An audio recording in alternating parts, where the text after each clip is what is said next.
Bate-papo das 6. Oferecimento Unique. Seja Unique. O Unique está pronto para você morar e as primeiras casas já estão sendo construídas. Você e sua família têm um loteamento com segurança 24 horas e liberdade para seus filhos brincarem às margens da Ju-Paraná. O Unique tem localização privilegiada com benefícios, condições e valores que nenhum outro empreendimento da região oferece. Seu tempo é agora. Construa aqui o seu sonho com parcelas mensais a partir de R$ 2.900. Seja Unique.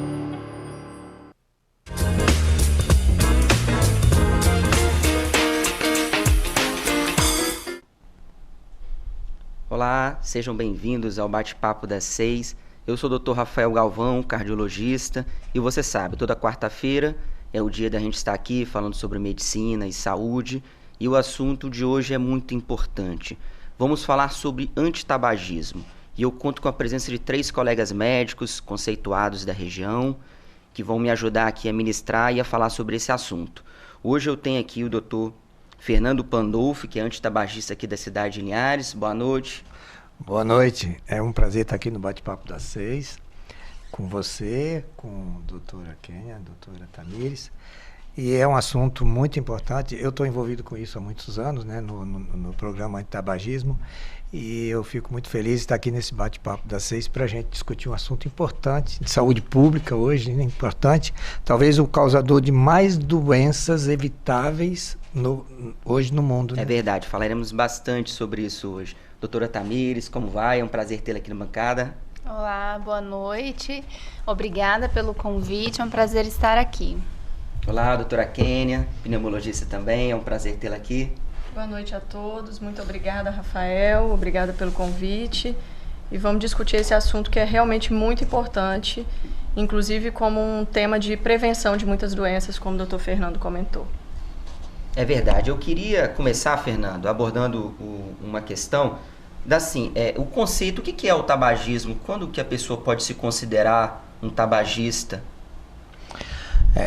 Bom, de conceito, né? O tabagismo é uma doença causada pelo uso do tabaco e com o tempo do uso, trazendo a dependência e as repercussões orgânicas da doença. Hoje é uma doença classificada pelo Código Internacional de Doenças, né?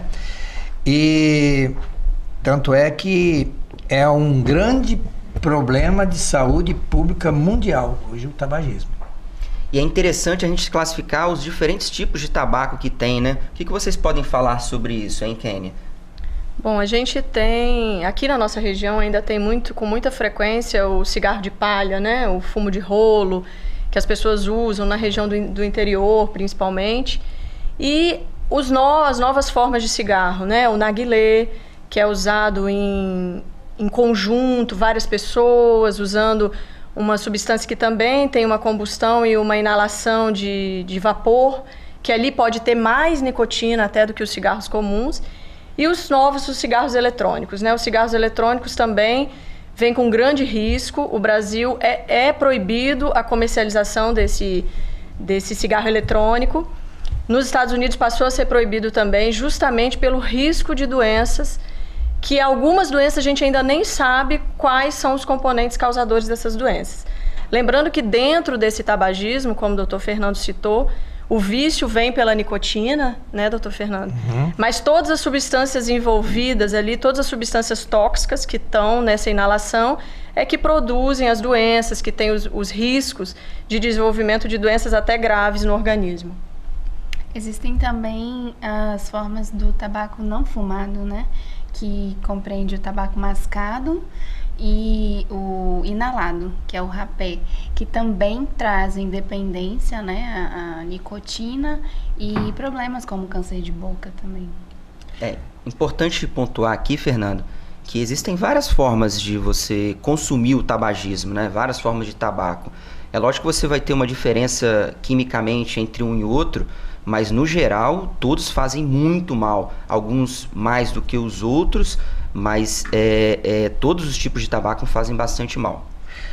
Pois é, a história do tabagismo é antiga, é de 1000 anos antes de Cristo, né? Já se fala no uso da folha do tabaco como forma de mascar, rapé. Aqui na América Central e América Latina, os incas, os maias e os astecas, na verdade, foram os que iniciaram tudo isso, e depois os europeus levaram isso para a Europa, né? E começou no século XX a ser comercializado. E foi realmente dessa forma. Passou a ser industrializado, uma forma até de ganhar dinheiro em cima do uso do tabaco. E, como as doutoras falaram aqui, a nicotina, eles podem mexer em tudo no cigarro, mas na nicotina não mexe, porque é ela que cria a dependência. É ela que cria os sensores cerebrais, que são os receptores da nicotina e que faz o processo todo de iniciar o processo da dependência. Quanto mais jovem você começa, mais fácil você pode se tornar um dependente, né? Felizmente, de todos que experimentam, só 10 a 12% pode se transformar em tabagista. E ainda tem aqueles que tentam e não conseguem, né? Então a história toda é mais ou menos assim, é tão antiga. Só que as doenças começaram a aparecer porque as pessoas morriam muito cedo. Ninguém pensava muito na causa do cigarro. Quando as pessoas começaram a viver mais, que começaram a perceber que tinha alguma coisa a ver com o tabagismo, nós já estávamos na década de 50, de 60, né? Que começaram a fazer, a realmente valorizar a questão do tabagismo e os cânceres de boca, de garganta, de pulmão e vários outros cânceres do organismo que aumentam 30% quando a pessoa fuma. Eu queria pontuar uma questão que eu acho interessante, que de 2003 a 2013 a gente teve uma redução do consumo do tabagismo, do tabaco no Brasil, na casa de 35% para 15%. Então, assim, por que vocês acham? O que o Brasil fez que conseguiu ter essa queda importante no consumo do tabaco aqui? Na opinião de vocês. Rafael, o Brasil é pioneiro nisso, né? O Brasil tem leis anti-tabaco que, na verdade, surgiram no Brasil e estão se desenvolvendo cada vez mais aqui. Essa lei para não fumar em ambientes fechados, que entrou em vigor em torno de 2011 para 2014, isso pode ter mostrado essa característica redução aí do número de tabagismo, sem dúvida nenhuma. E a gente tem que lembrar também, em relação ao que o Fernando comentou, que historicamente no mundo, né, o uso do cigarro no mundo, quando começaram a ver os riscos de doença, começou com o cigarro, com a produção do cigarro com filtro, né, Rafael? A intenção era produzir cigarro com filtro para diminuir o risco das doenças. E as pessoas continuarem fumando. Na verdade, o objetivo era esse. Que as pessoas pudessem usar o cigarro com vício da nicotina e com o filtro tivesse a possibilidade de ter menos doenças, porque ia diminuir as substâncias tóxicas. E a gente vê que não é assim. O cigarro comum passa, sim, grande quantidade de substâncias tóxicas decorrente da combustão ali do fumo, né? E aí isso aqui no Brasil, as leis de colocar o anúncio na própria caixa do cigarro, do maço do cigarro, orientando sobre o risco dessas doenças, isso é algo que, direta e indiretamente, isso mostrou uma redução, com certeza, no número de tabagistas, né, Tamires? Eu acho que a gente tem que pensar por esse lado, com certeza. Hoje em dia, é muito pouco comum você estar assistindo a TV e ver em novelas alguém fumando, né? Então, eu acredito que eles adotaram duas estratégias. Uma é você tirar o cigarro da vista das pessoas e a outra é tratar como ele é, um verdadeiro veneno. Então, eles fazem propagandas agressivas para assustar o consumidor e tentar reduzir isso daí. Essa é a minha impressão que eu tenho com relação às propagandas de anti-tabagismo. A gente vive, e nós vivemos, minha geração viveu uma época que era elegante você fumar. O jovem que fumava, ele se tornava um adulto precoce. As pessoas pareciam que tinham um respeito maior. E se um cigarro fosse com filtro, ele já tinha um upgrade perante a opinião, né, das pessoas. E é interessante o filtro, que quanto mais eles colocavam filtro, menos nicotina poderiam passar, Só que ele passava a fumar mais para compensar o que ele estava precisando. Era um jogo até interessante para a indústria. Porque a indústria forçava isso. E era elegante mesmo.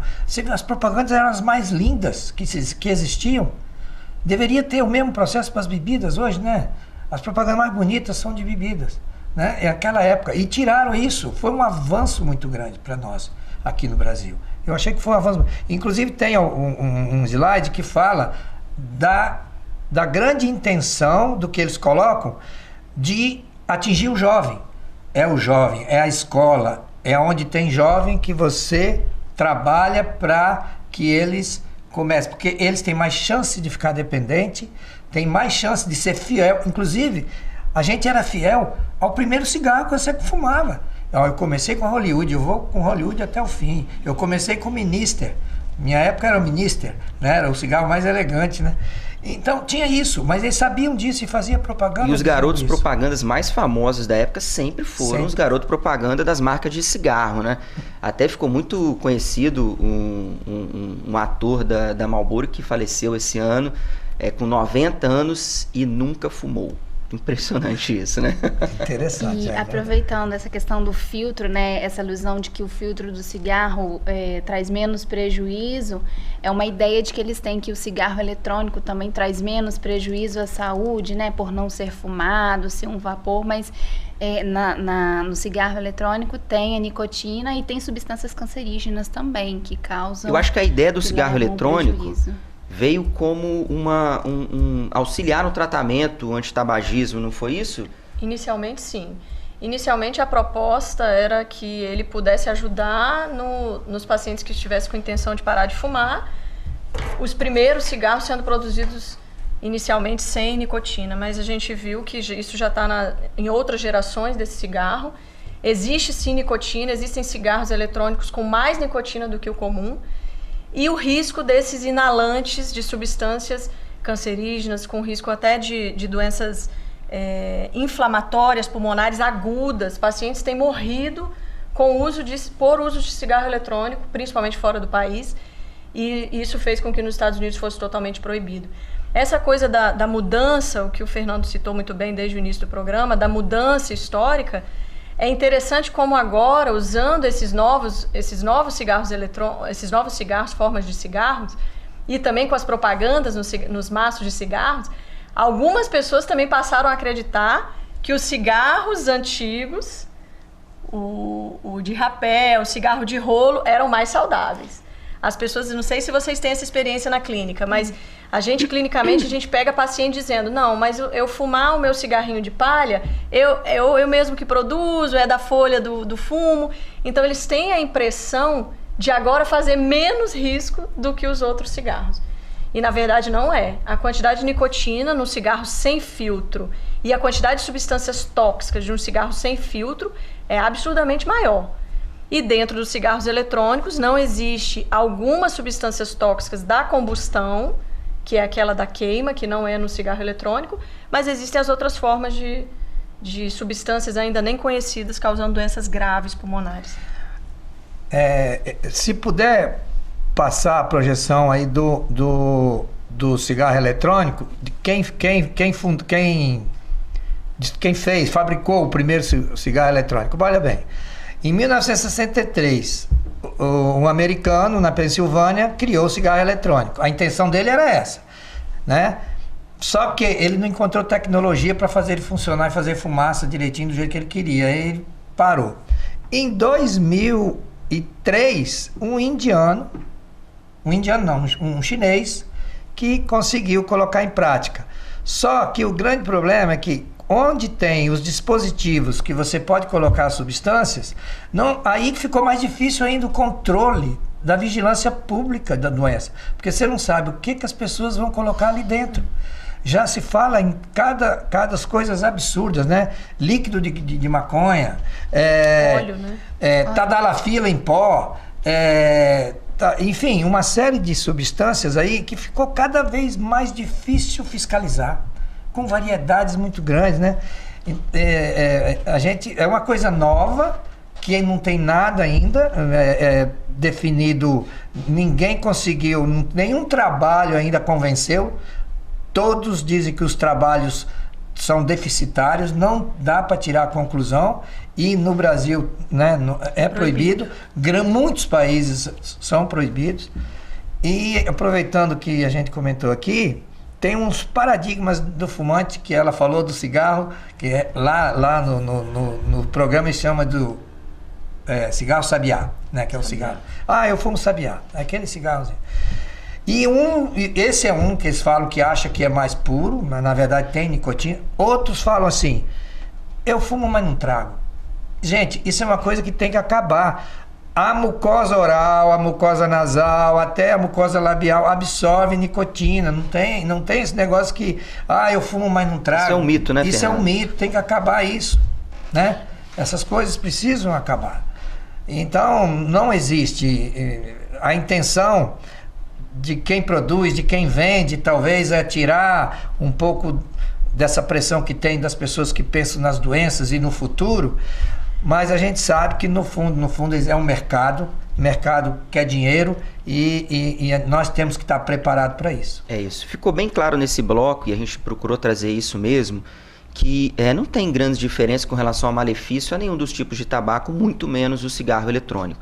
Todos eles fazem muito mal, e fazem mal a longo prazo, obviamente. E no próximo bloco a gente vai trazer um pouquinho dessas doenças crônicas ocasionadas pelo tabaco.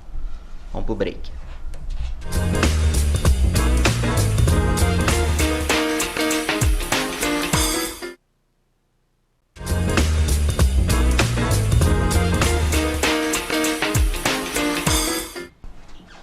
Olá, estamos de volta. E eu queria trazer nesse bloco justamente o que o cigarro traz para o corpo, né? Quais doenças ele traz. Na verdade, o cigarro é causador de mais de 50 tipos de doença no corpo humano. Entre as principais, eu como cardiologista e convivo muito com isso, são as doenças cardiovasculares, como o infarto, o AVC, trazendo também doenças arteriais na perna, lembrando que se obstrui a artéria do coração, a veiazinha do coração, obstrui também a veiazinha do pescoço, podendo trazer AVC, obstrui as veiazinhas das pernas, trazendo as doenças periféricas, né? Além disso, é causa de hipertensão, a gente sabe disso, que é muito mais difícil você tratar o hipertenso que é tabagista do que aquele que não é tabagista. E dentre as principais doenças, a gente tem também as doenças pulmonares. Eu queria que vocês falassem um pouquinho sobre essas doenças pulmonares ocasionadas pelo consumo do tabaco. O tabagismo é o principal fator de risco para a doença pulmonar obstrutiva crônica, né, que é a DPOC. O paciente ele tem uma inflamação das vias aéreas e é crônico. Ele sente falta de ar, ele tem tosse, ele tem secreção.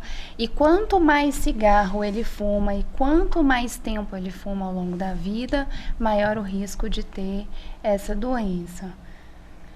Bom, se o cigarro tem esse problema todo com o pulmão em relação à inalação de substâncias tóxicas, qualquer paciente que tenha já uma predisposição genética ou que já tenha outra doença pulmonar pode se tornar ainda mais grave.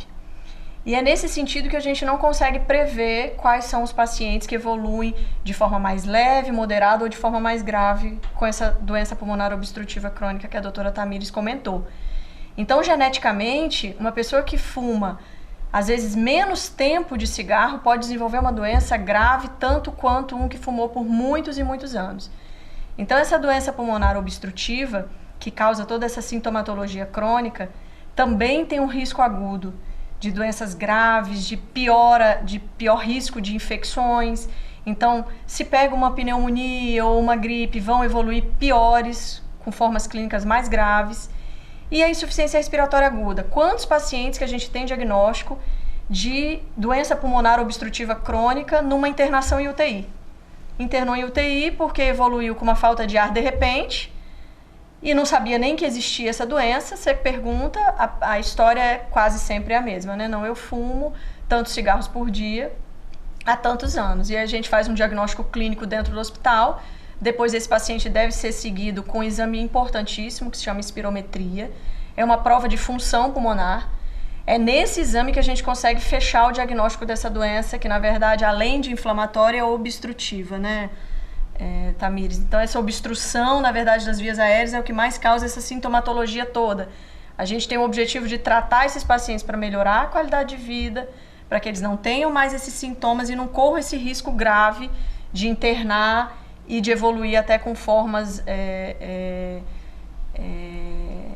crônicas, dependentes de oxigênio, que limitam a atividade física diária. Então, são doenças extremamente graves a longo prazo, mas não esquecendo do curto prazo também. Perfeito. Essa ligação, né, das doenças agudas e da fragilidade do corpo do paciente que é tabagista. O paciente que é tabagista e faz uma pneumonia, ele vai fazer uma pneumonia mais grave do que aquele que não é, entendeu? E a Kênia tocou no assunto, falou uma questão que eu achei bem interessante, que ela fez a relação do quanto que fuma, durante quanto tempo que fuma, e existe uma conta para isso, que a gente chama de carga tabágica, né, Kênia? Como é que é essa conta para ver? A gente leva em consideração a quantidade de cigarro que fuma por dia. Isso. E há quantos anos fuma, não é isso? Isso, a gente usa o número de cigarros no dia, o número de maços por dia, multiplicado pelo número de anos. Então, por exemplo, um paciente que usa um maço por dia e está fumando há 20 anos, ele está fumando 20 maços ano. Essa é uma unidade. É uma unidade, isso. Então, o paciente que fuma 20 maços ano pode ser o contrário também. Ele pode estar usando 2 maços por dia e fumando por 10 anos. Essa é uma unidade que é usada principalmente para pesquisa científica. Realmente, esse número 20 é até o número mágico mesmo. A gente considera o número 20, pelo menos nas pesquisas científicas, como o número a partir do qual você pode desenvolver mais doença. Mas a predisposição genética nem sempre a gente consegue ter. Agora, nós no ambulatório, que a gente tem irmãos portadores de DPOC, pai e filho portadores de DPOC, é nossa função. Se eu tenho um senhor de 80 anos, que eu diagnostiquei um DPOC, eu orientar os filhos e os netos a não fumarem. Não precisa de um teste para isso, eu não preciso ter um teste genético. Eu já tenho ali a prova, e até um exemplo dentro daquela própria família. É muito comum pacientes da mesma família desenvolver essa doença. Sem falar no tabagismo passivo, né? Dos familiares que podem ter outras doenças, como as alergias, a asma, que também pioram essas doenças pela exposição à fumaça do cigarro, né? Eu queria que você falasse agora, Fernando, sobre o conceito, né? O que é isso, tabagismo passivo? A gente fala tanto sobre isso. Tem até uma imagem que eu tenho, que eu carrego nas palestras sobre o tabagismo passivo. Principalmente a gente vê quem são os que mais sofrem com isso, né? São as crianças e as esposas, né? Também, né? A família toda, mas mais de perto, né? Os filhos, e você vê que aumenta a incidência de doenças pulmonares nos filhos de pais fumantes, doenças, as bronquites, as bronquiolites, né? As asma, nos ambulatórios, quando você vê lá, eu vejo lá no HGL, né? Você pergunta, às vezes o pai é fumante, a avó é fumante, e as crianças estão frequentemente lá com doenças respiratórias. E a chance dele ter a mesma doença do tabagista puro é 30%. 30%. No Brasil hoje fala-se que 200 mil mortes por ano em doenças relacionadas ao tabagismo. Em primeiro lugar entra os cânceres da árvore respiratória superior, principalmente boca, laringe, pulmão, esôfago, são os mais frequentes. E os outros cânceres, de um modo geral, aumentam em 30%. Os outros cânceres, de um modo geral. Mama, colo de útero, bexiga, próstata, esses cânceres também aumentam em 30%. Então, o tabagismo passivo, pelo que a gente tem observado lá mesmo no programa, a gente vê idosos que vão lá pedir para parar de fumar porque a netinha pediu: vovó, pelo amor de Deus, para de fumar, isso não faz bem, a senhora tem um cheiro ruim. Eu não quero a senhora assim, eu quero a senhora... E ela chega chorando lá, pedindo para parar de fumar. Então, ela sente que o fumante passivo, a criança sofre com o problema dela, ou da bisavó, ou do pai mesmo, né? Dos irmãos. A gente faz esse trabalho com a família. A fumaça do cigarro, que não é tragada, né? Que é lançada no ambiente, ela tem 3 vezes mais nicotina que aquela que é tragada. 3 vezes mais monóxido de carbono. Então faz muito mal para quem está exposto. E para o médico, contando um pouco da minha experiência como cardiologista, né? Para o médico é muito importante você na anamnese questionar isso daí, porque o paciente, quando está com falta de ar, procura muito o cardiologista, né? E fica aquela dúvida, né? A causa da falta de ar é cardiológica ou é pulmonar? E aí você pergunta ao paciente, a senhora fuma? E ela vai falar que não, que nunca fumou. Só que o marido dela fumava na cama dela.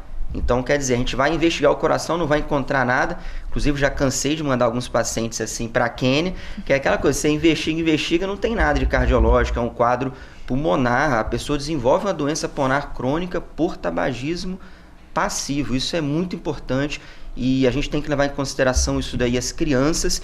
E eu queria trazer também a questão do tabagismo relacionado à saúde da mulher, tanto na mulher grávida, tanto quanto na mulher em processo de amamentação. Qual que é o risco do nenenzinho, né, no caso o bebezinho que já nasceu, ou no ventre da mãe, ter contato com a nicotina, com esses agentes tóxicos? Bom, lá no programa a gente trabalha, eu trabalhei, e parei um pouco, mas trabalhei muito na ginecologia obstetrícia, continuo trabalhando na área de ginecologia, mas a gravidez e tabagismo é uma coisa que não combina. Aliás, gravidez e nenhuma droga, né? E a gente observa que o índice de criança de baixo peso, de abortamentos, né? Hipertensão, e a criança, até o comportamento da criança pós-parto, no início da vida extrauterina, ela é um pouco diferente também. Admite-se que seja também pelo constante contato com a absorção, porque passa pela barreira placentária. Inclusive a questão do aleitamento também, né? Então é muito importante. E a incidência também de tromboembolismo quando você envolve cigarro e anticoncepcional.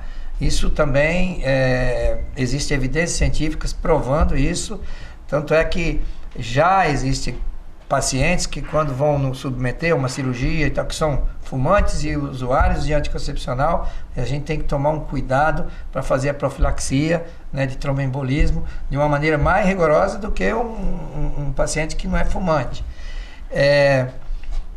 Bom, em relação à gravidez e a mulher em si, basicamente são essas as considerações que a gente coloca. As mulheres têm um índice menor de prevalência do tabagismo. Eles ficam uma média de 70%, quase 80% homens e 25%, 26% as mulheres. E as mulheres também estão tomando mais consciência também desses riscos. Então, eu acredito que, pelo que eu tenho visto lá no programa, pelo que a gente tem acompanhado, o Brasil, com todo o trabalho que está fazendo em relação ao tabaco, eu acho que nós estamos sendo um exemplo para o mundo em relação ao tabagismo. Acho que quando a gente fala em doenças, né, em relação ao tabagismo, as pessoas... Acho interessante explicar para as pessoas o quê? Que a fumaça que é inalada, como a gente falou várias vezes aqui, que entra pelo nariz, entra pela boca, que tem essas substâncias tóxicas e são inaladas diariamente pelos tabagistas, essa substância tóxica vai para o sangue. E é assim que desenvolve essas doenças, né? Eu acho que é importante as pessoas saberem disso, que não fica só no pulmão, vai para várias regiões do organismo humano. Perfeito. Uma outra coisa que eu gostaria de... Ela falou aqui, interessante, um comentário que ela fez. A pessoa chega com 80 anos com DPOC, aí às vezes a família fala assim, meu pai viveu 90 anos e fumou a vida inteira. Tá bom, mas como é que ele viveu dos 70 aos 90? A qualidade de vida, né? Ele viveu como? Ele viveu com a bengalinha andando até na esquina e voltando? Não tem sentido, né? E se ele não fumasse, provavelmente ele viveria sem. Inclusive tem trabalhos que falam que uma pessoa comparar uma pessoa que fuma um cigarro por dia e outro que não fuma, eles têm aproximadamente uma diminuição de vida de 10 anos de sobrevida. A diferença de quem fuma e quem não fuma. Então, é muita coisa. E a qualidade de vida. Né? A qualidade de vida, do final de vida. Isso que é importante. Porque tem gente que ainda fica defendendo ainda com esse tipo de comentário, né? Eu já li um índice uma vez que a pessoa que fuma, ela tem 11 vezes mais chance de morrer por qualquer causa. Então, independente se é infarto, se é câncer, se fala muito do câncer, a gente até tem falando de várias questões aqui, não é só o câncer não, o tabagismo. É a questão da doença pulmonar crônica, que é uma doença limitante, né? Então, quando o paciente chega num estágio avançado dessa doença, ele vai perder a qualidade de vida. É aquela imagem que você tem na cabeça daquele senhorzinho usando oxigênio, não consegue fazer nada, não consegue andar. Então, que qualidade de vida que esse paciente vai ter, né? Então tem que pensar nisso. Então o tabagismo está relacionado a doenças agudas, as doenças crônicas e a doenças que vão trazer limitação no final da vida dessa pessoa, tá? E o Fernando trouxe uma questão do anticoncepcional que eu queria retomar, anticoncepcional na mulher, né? Na verdade, o anticoncepcional, ele deixa a mulher mais trombogênica. O que é isso? A mulher tem mais suscetibilidade a fazer pequenos coágulozinhos nas veias e nas artérias do corpo. E o cigarro também faz isso. Então você soma essas duas questões, a chance de você ter um evento de formação desses coágulos na corrente sanguínea é muito grande. Eu mesmo já tratei umas 2 ou 3 mulheres muito jovens que tiveram infarto e graças a Deus sobreviveram, só que ficaram com sequelas muito grandes cardiológicas, vão ficar limitadas para o resto da vida com insuficiência cardíaca por conta dessa combinação maligna, que é o anticoncepcional e o tabagismo. Na verdade, assim, as doenças cardíacas, como você está citando, Rafael, como o impacto na população, né, o impacto da informação, dos pacientes que têm morte súbita, muitos desses pacientes envolvidos em doenças cardiovasculares, talvez seja um momento dentro da internação ou dentro de um diagnóstico de uma doença dessa, o melhor momento para se falar em cessação de tabagismo. Porque é aquela doença que impacta mais emocionalmente no paciente.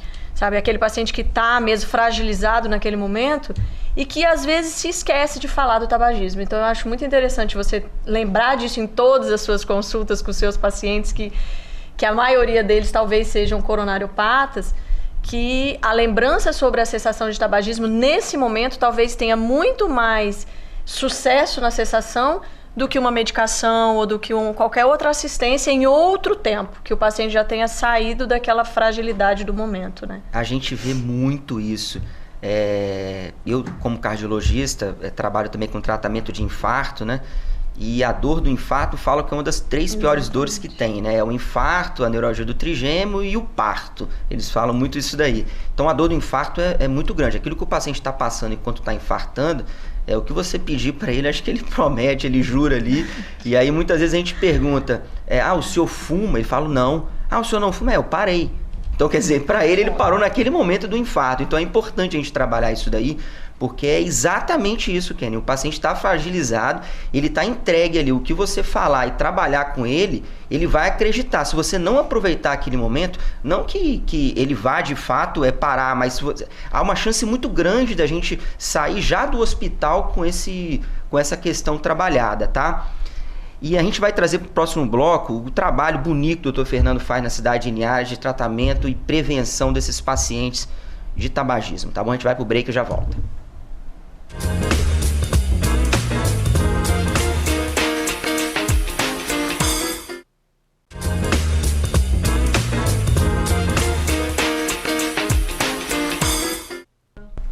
Olá, estamos de volta e agora a gente vai traçar um assunto interessante que o Dr. Fernando participa do programa, o Programa Municipal de Controle do Tabagismo de Linhares. Fala pra gente, Fernando, como é que é esse trabalho tão legal que você faz? Pois isso tem uma pequena história, mas assim, eu era fumante, né? Aí eu vim para Linhares, meus filhos nasceram, eles não queriam ficar no meu colo porque eu tinha um cheiro não muito agradável. E eu fiquei com tanta vergonha que eu parei de fumar. Aí comecei a fazer palestras nas escolas e tal. E começou o programa em Linhares. E eles me convidaram porque eu participasse. Só para te interromper, isso é desde quando, Fernando? Nossa Senhora. Ah, você não... Acho que tem uns 20 anos. Uns 20 anos. Legal. Desde quando o NAPS era lá no centro e tal. Aí eu comecei a fazer esse trabalho e assim, foi muito interessante porque a gente conseguiu compor uma equipe com o acolhimento, as atendentes, a psicóloga, a assistente social, tem uma nutricionista, e a pessoa que tiver o desejo de parar de fumar, basta ela ir na unidade de saúde onde ela mora, pedir o encaminhamento, ela vai no programa, se inscreve, e quando forma um bloco em torno de 12, quando chega até 12, já faz um grupo. Se der 16, 18, tudo bem, melhor.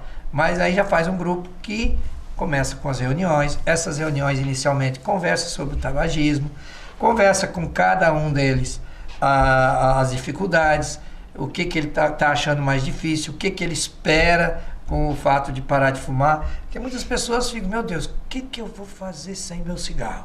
Tem gente que se pergunta isso. Então, as reuniões é para isso. Nas reuniões a gente convida aquelas pessoas que já pararam do programa, daquelas que não conseguiram, daquelas que estão fazendo o tratamento, porque ali em reuniões eles discutem e perguntam tudo, as dúvidas todas e as dificuldades. E isso traz um conhecimento bom, né, das diferentes maneiras das pessoas responder ao cigarro. Tem gente que tem dificuldade, tem uns que você vê que tem facilidade de parar, mesmo fumante crônico. Às vezes você vê que ele tem uma vontade tão grande, como falou a doutora Kenny aqui antes. Às vezes não precisa de remédio. Se ele entender tudo que a gente tenta passar ali na reunião, tem alguns que quando vai passar por mim, ele já fala assim, eu já parei, eu só quero um apoio. Aí o programa fica à disposição. Ele pode ir lá a hora que quiser. Se ele disser, doutor Fernando, tá difícil, aí eu entro com alguma coisa.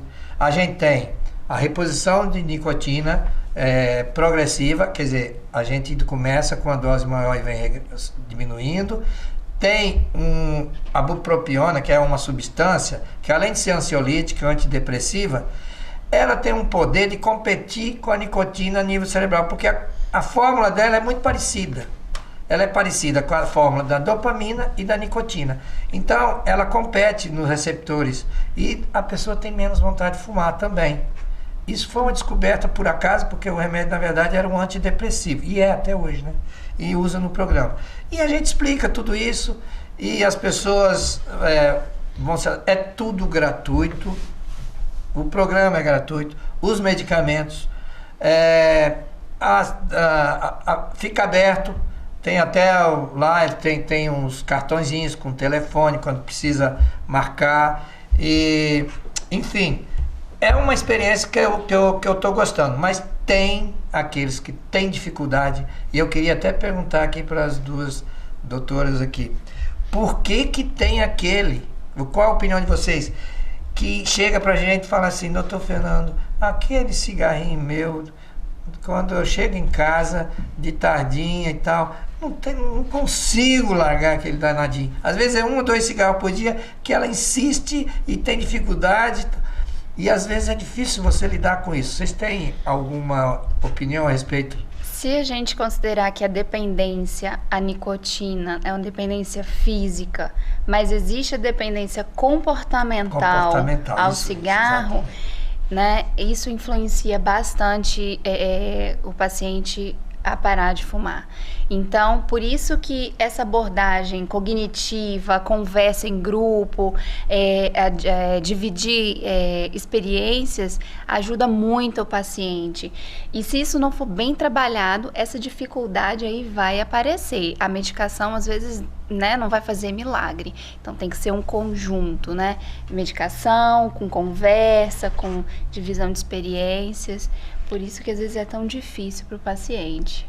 Clinicamente, a gente começa até fazendo uma escala de dependência, né? A gente começa pela escala de dependência, Fernando. Então, aqueles pacientes, a gente já na conversa, a gente já percebe. O paciente que fuma o primeiro cigarro logo que acorda. O paciente que não consegue nunca ficar sem fumar, nem quando está doente. Tem paciente que mesmo doente fuma. Tem paciente que não consegue fazer uma viagem de avião porque não consegue ficar 2 horas sem fumar. Então, esses pacientes com uma taxa de dependência à nicotina maior, esses pacientes vão ser dependentes de medicação para parar de fumar.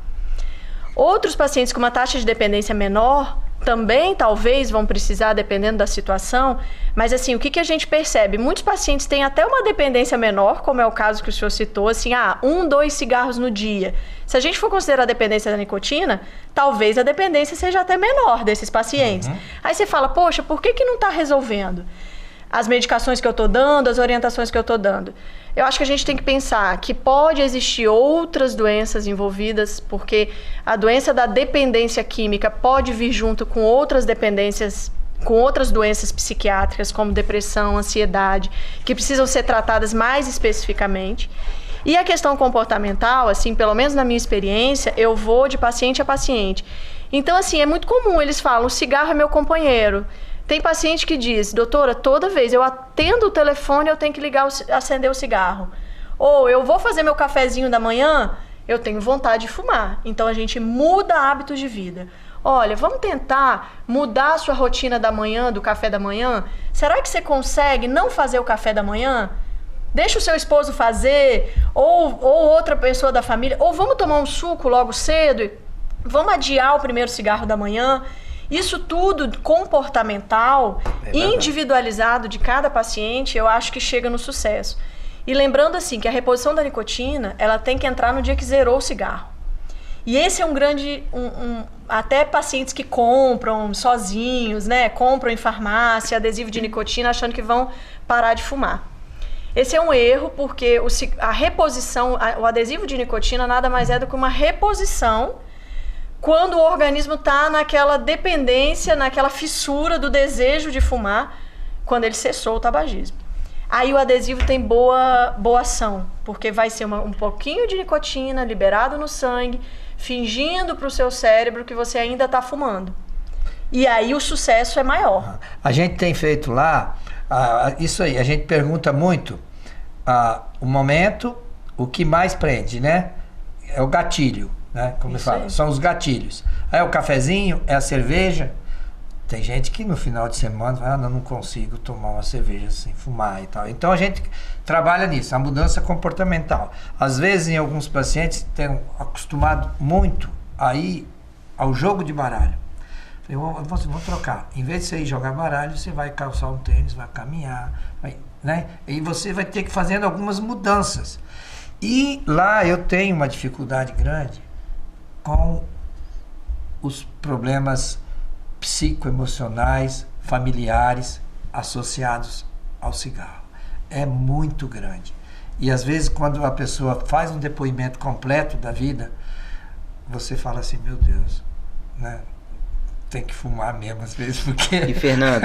é muito triste. Você vê, são coisas que você ouve, né, que tem que ter um trabalho do psicólogo. Como é importante, isso que eu ia falar, como é importante, como é difícil e complexo tratar o vício do tabagismo e como é importante essa equipe multidisciplinar, né? Você que está na cabeça que é o remédio que vai fazer você parar de fumar, não é isso. É sua força de vontade, é todo esse apoio que tem por trás e que eu fico muito feliz de saber que aqui em Ares a gente tem um trabalho tão bonito quanto esse, tá? Eu queria te dar os parabéns, Fernando, por esse trabalho que você faz. Obrigado. Queria que você desse as considerações finais, é isso. É um prazer estar aqui, eu já estive aqui algumas vezes, eu falo sempre que esse bate-papo das 6 foi uma das grandes coisas que a TV Sim criou aqui em Ares, e tudo que eu tenho visto, comentado e observado e ouvido, muitos elogios a essa oportunidade que vocês dão a todos os segmentos da sociedade aqui. Eu fico muito feliz e sempre me coloco à disposição para a equipe toda, né, que sempre está aqui para qualquer assunto que seja de importância para a sociedade. Excelente. Doutora Tamires, muito obrigado pela presença. Primeira vez, eu acho, aqui no programa, né? Foi muito bom a sua participação, tá? Isso. E eu tenho a dizer que se você fuma, nunca é tarde para parar de fumar. Então, procure ajuda. O tabagismo a gente tem como combater e você ficar livre dessa droga, desse vício. Doutora Kênia, muito obrigado pela participação. Queria que você desse também sua mensagem final. Eu agradeço muito e parabenizo também, doutor Fernando, porque sem esse programa, medicação apenas não é suficiente. Procure um médico, procure assistência para entender o que está acontecendo, o nível da dependência, se precisa ou não. Não compre remédio por conta própria, procure o serviço de assistência à cessação de tabagismo ou seu próprio médico, procure uma orientação, e a melhor forma de parar é cessar o tabagismo, talvez de forma abrupta. Essa seja a melhor conduta, não ficar adiando a sua cessação de tabagismo. É isso daí, pessoal. Lembrando que o programa vai reprisar na manhã seguinte e no domingo de tarde, tá bom? Nós ficamos por aqui, eu agradeço demais essa bancada maravilhosa, foi muito legal estar com vocês aqui hoje. Espero que a gente tenha conseguido alcançar bastante gente que precisa, gente que agora descobriu esse trabalho, quem não conhecia o trabalho feito pelo Dr. Fernando no NAPS, pode procurar, entre em contato, tenho certeza que com essa equipe linda, multidisciplinar que tem à disposição da população, muita gente vai começar a deixar de fumar, se livrar desse vício, tá bom? Ficamos até a próxima quarta-feira, TV Sim, o seu canal local.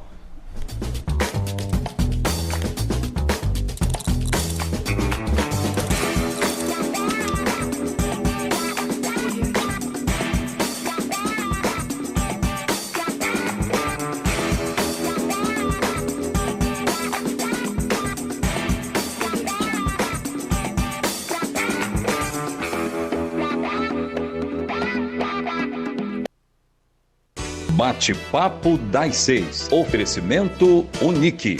Seja Unique. O Unique está pronto para você morar e as primeiras casas já estão sendo construídas. Você e sua família em um loteamento com segurança 24 horas e liberdade para seus filhos brincarem às margens da Ju-Paraná. O Unique tem localização privilegiada com benefícios, condições e valores que nenhum outro empreendimento da região oferece. Seu tempo é agora. Construa aqui o seu sonho com parcelas mensais a partir de R$ 2.900. Seja Unique.